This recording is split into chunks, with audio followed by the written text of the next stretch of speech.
누가복음 22장 35절 말씀부터 함께 봉독하겠습니다.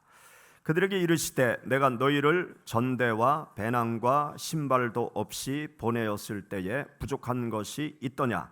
이르되 없었나이다. 이르시되 이제는 전대 있는 자는 가질 것이요 배낭도 그리하고 검 없는 자는 겉옷을 팔아 살지어다.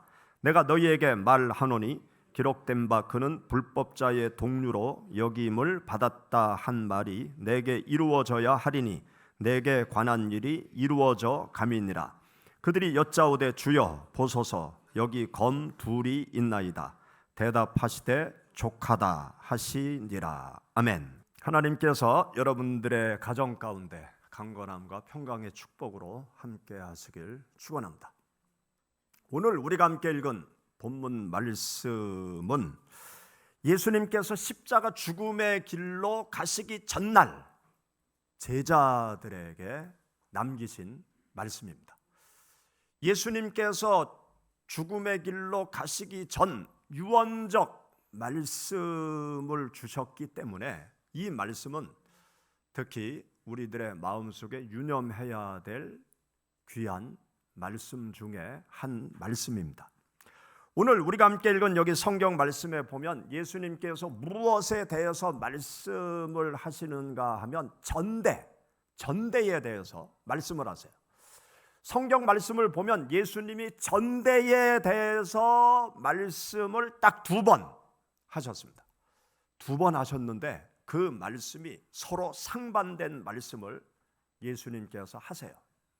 첫 번째는 예수님께서 제자들을 둘씩 짝지어서 전도를 내보내실 때 어떤 말씀을 하시는가 하면 내가 너에게 능력을 준다. 그러니 너희들이 전도하러 나갈 때 여벌의 옷을 가지고 가지 말아라. 또 여벌의 신발도 가지고 가지 말아라. 전대도 가지고 가지 말아라.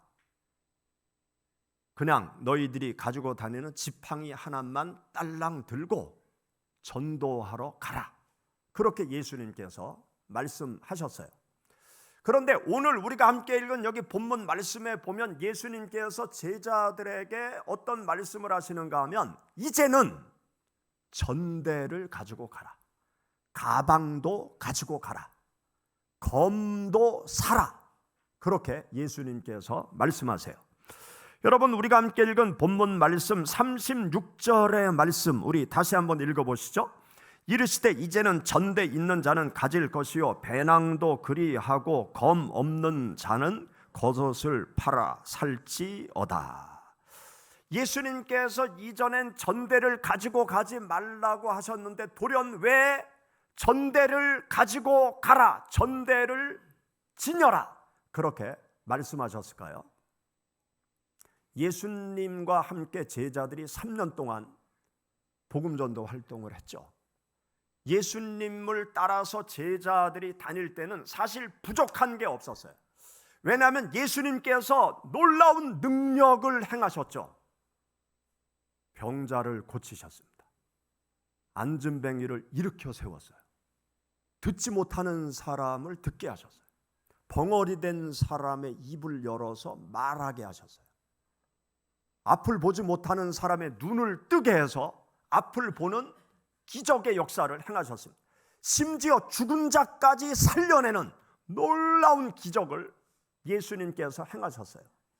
그 은혜를 받은 수많은 사람들이 예수님이 나타나시면 예수님이 필요로 하는 모든 것을 다 지원했습니다. 예수님의 제자들, 예수님의 은혜를 받은 사람들이 다 지원을 해줬어요. 예수님께서 3년 동안 인류를 위한 공생의 삶을 살아가실 때 수많은 은혜를 받은 사람들이 예수님께서 가는 곳마다 지원하는 일을 열심히 했어요. 여러분들이 알고 있는 나사로 가정, 그 가정이 어떤 은혜를 받았습니까? 3남매가 살다가 나사로가 죽게 되었는데 예수님께서 살려주셨잖아요. 그러니까 이 나사로와 그의 여동생 마르다 마리아는 예수님께 너무나 큰 은혜를 받은 거죠. 그래서 예수님께서 갈릴리 지역에서 사역을 하시다가 예루살렘에 1년에 3번 오시게 되면 예루살렘 건너편 감람산 뒤쪽에 있는 이 베다니 마을로 예수님을 초청해서 예수님께서 예루살렘에 계시는 동안 제자들의 모든 필요를 다 공급하는 그러한 일을 했던 것입니다. 예수님께서 제자들과 함께 있을 때는 제자들이 사역하는데 아무런 문제가 없었어요. 그런데 여기 본문 말씀의 상황은 예수님께서 이제 제자들을 떠나가시는 거예요. 죽음의 길로 걸어가시는 거예요. 더 이상 예수님이 제자들과 함께 할 수 없는 그러한 시간이 다가오게 된 것입니다. 그러한 때 예수님께서 말씀하시는 거죠. 이제는 내가 너희를 떠나가는 이제는 전대 있는 자는 가질 것이고 배낭도 가질 것이고 검 없는 자는 겉옷을 팔아서 검을 사라. 그렇게 예수님께서 말씀하신 것입니다. 전대가 무엇입니까? 전대는 돈주머니죠. 돈주머니. 요즘은 우리가 다 플라스틱 머니, 카드를 가지고 다 사용하잖아요. 그런데 2000년 전에는 이 돈을 몸에 지니고 다닐 때 돈을 보관하는 주머니가 필요했어요. 그게 전대예요. 돈주머니. 우리 어르신들도 옛날에는 돈주머니를 몸에 지니고 다녔어요. 어떻게 지니고 다녔느냐? 속옷에 돈주머니를 만드셨어요. 속옷에 이렇게 천을 갖다 덧붙여가지고 꿰매서 돈주머니를 만들었어요. 또 거기에 자크를 달기도 했어요. 또 자크가 없으면 옷핀으로 이렇게 그걸 싸매고 다녔어요. 그래서 손주한테 돈을 줄 때 보면 옷을 이렇게 내려가지고 속 주머니에서 꼬집기 이렇게 잘 보관한 걸 옛다 그러면서 손주들한테 용돈을 주고 했었죠. 2000년 전에 전대가 필요해요. 돈주머니가 필요했던 거죠. 그런데 예수님께서 제자들에게 전대를 준비해라. 전대를 가져라. 그렇게 말씀하시는 거죠. 제자들이 예수님과 함께 다닐 때는 의식주를 걱정할 필요가 없었어요. 그런데 예수님께서 떠나고 난 다음에는 제자들에게 무엇이 필요한 것을 아셨는가 하면 전대가 필요한 것을 아신 거죠. 물질이 필요한 것을 아신 거예요. 그래서 제자들에게 전대를 준비해라, 배낭을 준비해라, 그렇게 말씀을 하신 것입니다. 하나님의 일을 하는데 물질이 필요해요. 하나님의 복음 사업을 하는데 물질이 없어서는 하나님의 일을 할 수 없습니다. 여러분들이 전대를 두둑하게 준비하시는 삶을 살아가시기를 바랍니다. 여러분들의 주머니가 마르지 않고 여러분들의 통장이 마르지 않고 여러분들의 전대가 항상 차고 넘치는 축복을 하나님께 받기를 축원합니다. 그리고 그 전대를 하나님께 마음껏 기쁨으로 열어드릴 수 있는 여러분들이 되시기를 축원합니다. 오산에서 목회하시던 어떤 목사님이 수원에 있는 큰 교회로 부임해 가시게 되었어요. 수원에 있는 큰 교회로 부임해 가신 어느 날 교회 장로님 한 분이 목사님을 찾아왔습니다. 목사님을 찾아와서 통장 하나를 내놓는 거예요. 목사님이 물어보았어요. 이게 뭡니까? 그러니까 목사님이 저희 교회 부임에 오신 것을 정말 기쁘게 생각합니다. 목사님이 이제 저희 교회에 오셔서 목사님의 목회 비전을 마음껏 펼쳐 나가시기를 바라는 마음으로 제가 조그만 것을 준비해 왔습니다. 그래서 통장을 열어봤대요. 통장을 열어보니까 거기에 2억 원 현찰이 딱 적립되어 있는 거예요. 그러면서 장로님이 또 이야기를 합니다. 목사님이 목회 비전을 펼쳐 나가시려면 우리 교회 재직들을 교육시켜야 되지 않습니까? 목사님이 재직들 목회 비전 교육을 시키는데 이것을 사용하시기 바랍니다. 그 장로님은 사업을 크게 하는 분이에요. 그래서 많은 돈을 벌고 있는 분이에요. 그래서 교회를 사랑하는 마음으로 그렇게 헌신을 한 거죠. 그래서 목사님이 교회 재직들을 조편성 쫙 해가지고 그 수원에 있는 아주 유명한 호텔로 모셔서 저녁 식사 맛있게 대접해 드리면서 전 재직들 목회 비전 세미나를 하고 그 교회에서 지금도 훌륭하게 그 목사님이 목회를 잘하고 계십니다. 그 장로님이 자기의 전대를 풀어서 하나님의 사역에 내놓는 그 모습, 아름다운 모습이죠. 우리가 이 세상을 살아가면서 나에게 주어지는 물질이 있어요. 그 물질을 어떻게 사용해야 되느냐? 여러분, 하나님의 나라를 위해서, 하나님을 위해서 여러분들의 전대를 기꺼이 여는 복된 하나님의 사람들이 되시기를 축원합니다. 연세대 명예 철학 교수로 계신 김형석 교수님, 이분이 글 가운데 어떤 글을 썼는가 하면 사람에게 얼마만큼의 돈이 필요할까? 얼마만큼의 돈이 있어야 좋을까? 여러분, 얼마나 있으면 여러분들 만족하시겠습니까? 수중에 얼마만큼의 돈이 있어야 기쁘겠습니까? 사람에게 꼭 필요한 돈이 있어요. 의식주의 문제를 해결할 수 있는 돈, 또 자식을 교육시킬 수 있는 돈, 그리고 적당한 여유를 즐길 수 있는 돈, 요 돈이 있어야 돼요. 의식주의 문제가 해결되지 않는다 그러면 삶이 참 힘들고 어렵고 고달프잖아요. 또 자녀를 교육시켜야 되는데 자녀를 제대로 교육시킬 수 없으면 정말 삶이 비참한 건 아닙니까? 자식은 공부하기를 원하는데 돈 없으니까 공부 그만하고 돈 벌어라. 저희 세대는 부모님들한테 그런 얘기를 들으면서 컸어요. 공부하고 싶어도 돈이 없어서 학교를 보내지 못하는 거예요. 옛날에는 초등학교만 의무 교육이었기 때문에 중학교, 고등학교는 다 그 학비를 내야 다닐 수 있었거든요. 그래서 옛날에 돈 없는 집은 중학교도 못 보내고 고등학교도 못 보내고, 또 집안을 일으키기 위해서 아들 한 명만 열심히 공부해서 집안을 일궈라. 그러면서 옛날에 그렇게 컸죠, 저희 세대는. 그래서 자식 교육시킬 수 있는 돈이 꼭 필요해요. 또 다른 사람들은 여기저기 휴일날 또 놀러 가요. 또 해외에도 가끔 가족들끼리 놀러 가요. 그런 여윳돈이 좀 있어야 인생이 살만하지 않습니까? 그런 돈은 꼭 필요한 거예요. 그런데 의식주의 문제가 다 해결됐어.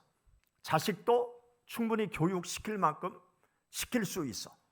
또 여윳돈이 좀 있어서 시간이 있으면 여기저기 이 나라 저 나라 놀러 갈 수도 있어. 요 돈이 충족된 다음부터 얼마만큼의 돈이 필요할까요? 얼마만큼의 돈이 있어야 좋겠습니까? 욕심이 발동하면 한도 끝도 없어요. 김영석 교수는 그러한 조건이 충족된 다음에 필요한 돈은 인격만큼만 돈이 필요하다. 그 사람의 인격만큼만 돈이 있어야지, 인격은 작은데 많은 돈이 있으면 아주 추잡한 부자가 된다는 거예요. 졸부 인생이 된다는 거예요.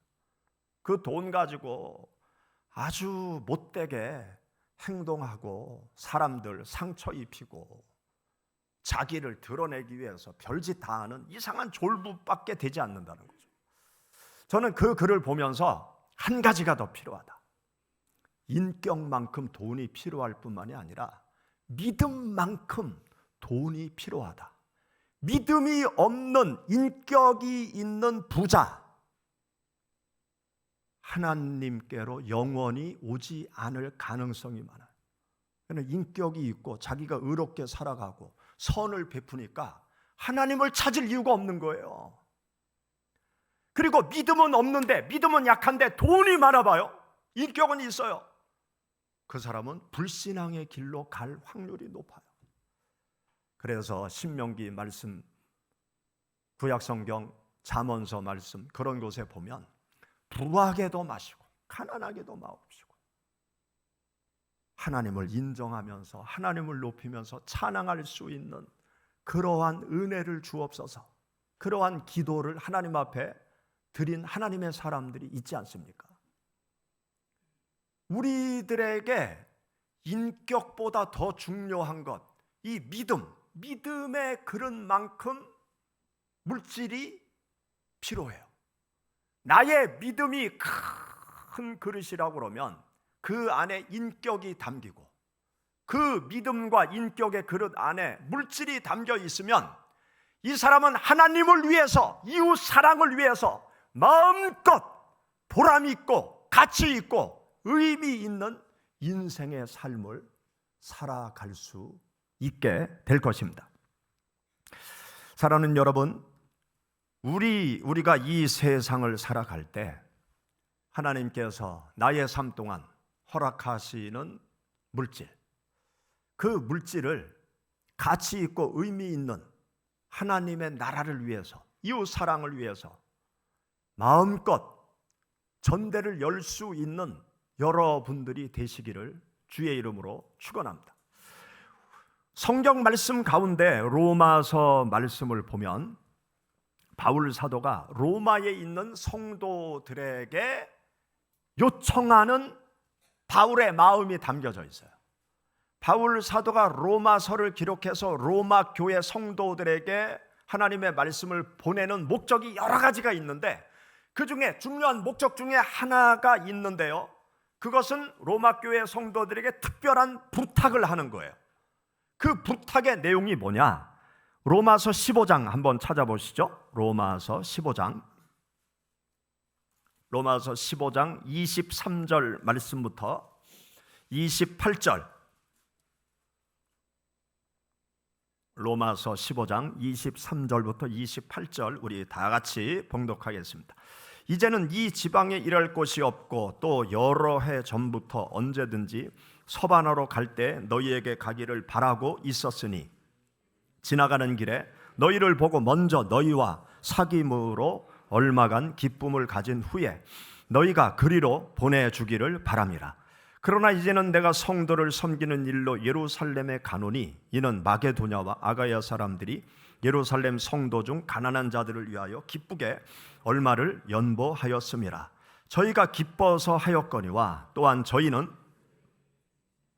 만일 이방인들이 그들의 영적인 것을 나눠 가졌으면 육적인 것으로 그들을 섬기는 것이 마땅하니라. 그러므로 내가 이 일을 마치고 이 열매를 그들에게 확증한 후에 너희에게 들렸다가 서바나로 가리라.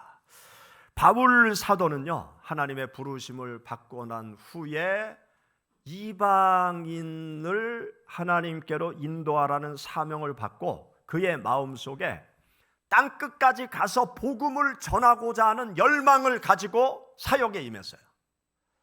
사도행전 1장 8절에 보면 예수님께서 오직 성령이 너희에게 임하시면 너희가 권능을 받고 예루살렘과 온 유대와 사마리아와 땅끝까지 이르러 내 증인이 되리라. 그 말씀을 마음에 품고 땅끝까지 가서 복음을 전해야 되겠다. 그때 당시 2000년 전에 이 우주관은 땅끝은 지금의 스페인 포르투갈 지역, 거기가 성경에 나오는 서바나 지역이에요. 우리 한국 사람들이 스페인 포르투갈 여행 가면 그 포르투갈 서쪽 땅끝 해변에 가서 사진을 찍고 오죠. 바로 그 땅끝까지 가서 복음을 전하고자 하는 열망을 가지고 있었어요. 바울 사도가 지금의 투르키에 그리스 지역을 다니면서 복음 전도 사역을 했어요. 그리고 이제 로마, 이탈리아, 로마로 가기를 바라는데 로마를 들려서 어디까지 가고 싶었는가 하면 서바나, 스페인 포르투갈 땅끝까지 가서 주님의 복음을 전하고 싶은 열망이 있었던 거예요. 그래서 이탈리아 로마 교회로 내가 이제 가겠다 이거죠. 내가 너에게 가는 이유가 있는데 그 이유는 뭔가 하면 너희들이 나를 서바나로 보내주기를 바란다. 그 말이 무슨 말입니까?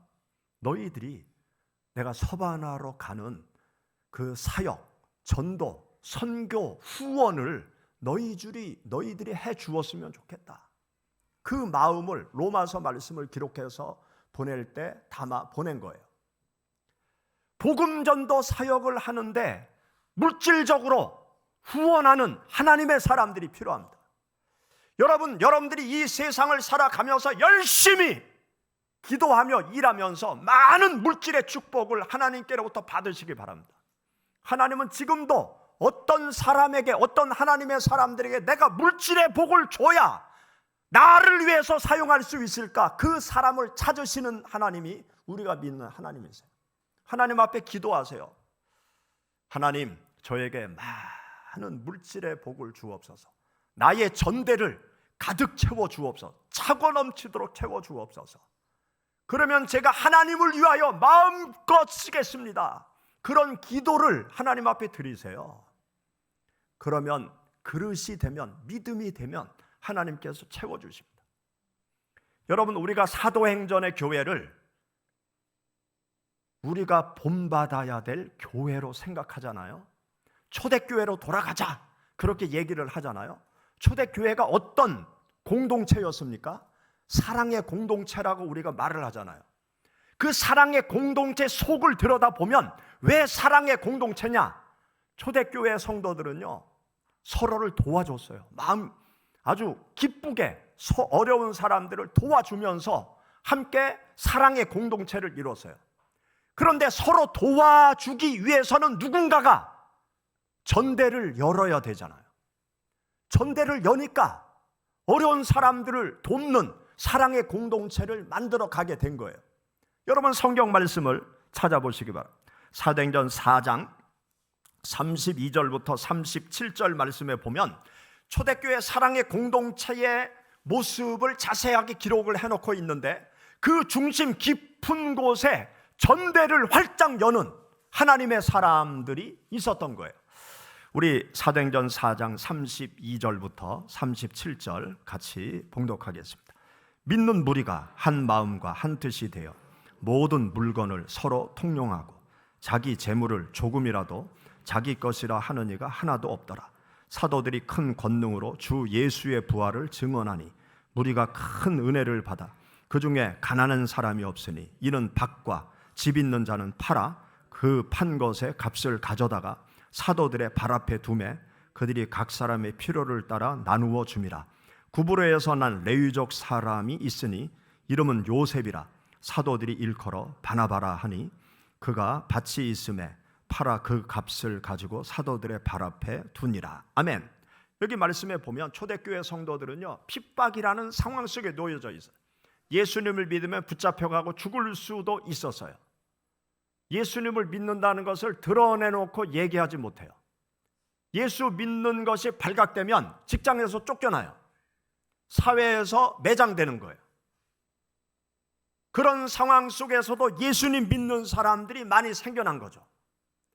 예수님 믿는다는 이유 때문에 어려워진 사람들이 많이 있었던 거예요. 그런데 그 어려운 사람들이 전혀 어렵지 않았다는 거죠. 왜? 자기 소유를 내어놓는 믿음의 사람들이 초대교회 안에 많았던 거예요. 여기 32절 보세요. 모든 물건을 서로 통용하고 자기 재물을 조금이라도 자기 것이라 하는 이가 하나도 없더라. 자기의 재산을 하나님 앞에 내어놓은 거예요. 그리고 필요를 따라 쓰게 된 것이죠.